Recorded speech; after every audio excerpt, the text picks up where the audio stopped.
Nous sommes en présence d'un banc de Nakashima réalisé en 1979.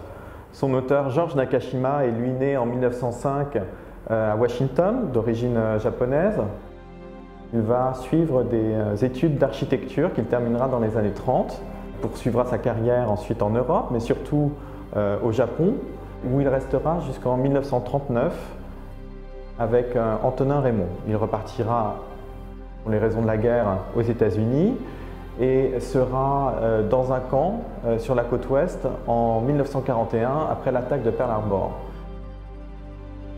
Cette parenthèse dans sa vie lui permettra d'un an et demi à peu près, lui permettra de rencontrer un ébéniste qui lui fera apprendre toute une partie du métier et avoir une grande sensibilité sur les bois.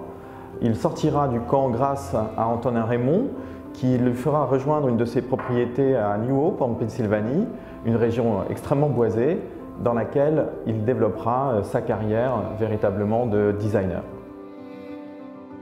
Et ce banc a toute l'expression de la singularité de Nakashima, qu'il concentre. Il est l'héritier en fait des shakers américains qui travaillaient avec simplicité et fonctionnalité.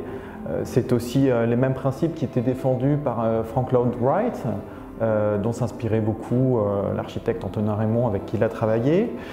Et puis, il exprime aussi la culture japonaise de Nakashima, qui était très sensible à la philosophie wabi-sabi, qui laisse une part belle à l'imperfection, comme ici sur le traitement de cette tranche de noyer, donc bois américain, qui est laissé au naturel.